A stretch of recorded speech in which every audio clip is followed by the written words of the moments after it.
Migraine ഇതേക്കുറിച്ച് സംസാരിക്കുന്നു retired ജില്ലാ മെഡിക്കൽ ഓഫീസറും Kozhikode AIMS homoeopathic multi speciality ക്ലിനിക്കിലെ സീനിയർ കൺസൾട്ടന്റുമായ ഡോക്ടർ ആനി ടി എ. കീറോമുട്ടിയായ ഏതൊരു പ്രശ്നത്തെയും നാം തലവേദന എന്ന് പറയുമെങ്കിലും മൈഗ്രെയിൻ ശരിക്കും ഒരു തലവേദന തന്നെയാണ്. പിടികിട്ടാത്ത തലവേദന ഒരു ലോകലക്ഷണമാണ്. വളരെ നിസ്സാര കാരണങ്ങൾ തൊട്ട് മാരകമായ ബ്രെയിൻ ട്യൂമർ വരെ പ്രത്യക്ഷപ്പെടുന്നത് ഇടവിട്ടുള്ള തലവേദനയുടെ രൂപത്തിലാകാം.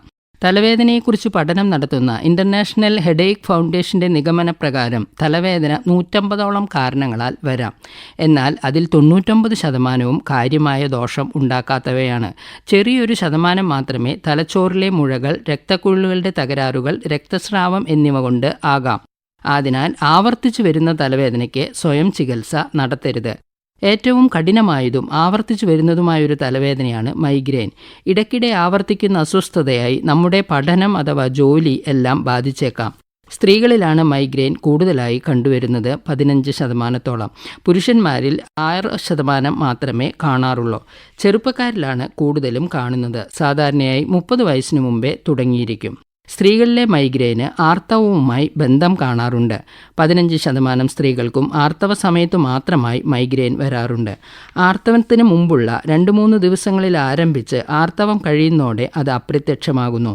45 വയസ്സ് കഴിയുന്നതോടെ മൈഗ്രെയിൻ്റെ കാഠിന്യം കുറയുന്നു. എന്നാൽ അപൂർവമായി ആർത്തവം നിൽക്കുമ്പോൾ മൈഗ്രെയിൻ്റെ കാഠിന്യവും ഫ്രീക്വൻസിയും കൂടാറുണ്ട്. ഗർഭകാലത്ത് മൈഗ്രെയിൻ കുറയാറുണ്ടെങ്കിലും അപൂർവമായി സങ്കീർണമാകാറുണ്ട്. പാരമ്പര്യം, ഹോർമോൺ ഗുളികകൾ എല്ലാം ഇതിനെ സ്വാധീനിക്കുന്ന ഘടകങ്ങളാണ്. തലയോട്ടിയിലെയും തലച്ചോറിലെയും രക്തക്കുഴലുകൾക്കുണ്ടാകുന്ന സങ്കോച വികാസമാണ് മൈഗ്രെയിന് കാരണമാകുന്നത്. തലയോട്ടിയിലെ രക്തക്കുഴലുകൾ വലിഞ്ഞു മുറുകുമ്പോൾ തലച്ചോറിലേക്കുള്ള രക്തപ്രവാഹം കുറയുന്നു. അതുവഴി പ്രാണവായുവിൻ്റെ വിതരണം കുറയുന്നു. ശരീരം അത് പരിഹരിക്കാൻ മറ്റു ചില രക്തക്കുഴലുകൾ വികസിക്കുന്നു.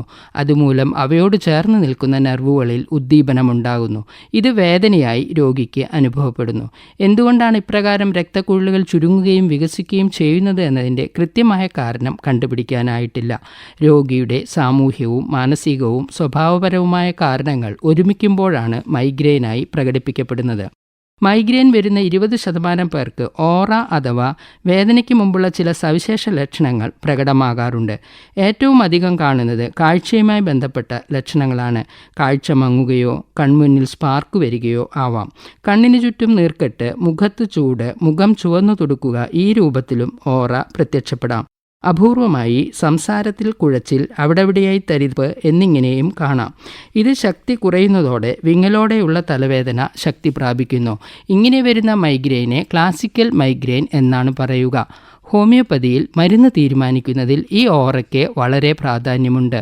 മൈഗ്രെയിൻ ഇതേക്കുറിച്ച് ഇതുവരെ സംസാരിച്ചത് റിട്ടയർഡ് ജില്ലാ മെഡിക്കൽ ഓഫീസറും Kozhikode AIMS homoeopathic multi speciality ക്ലിനിക്കിലെ സീനിയർ കൺസൾട്ടന്റുമായ ഡോക്ടർ ആനി ടി എ.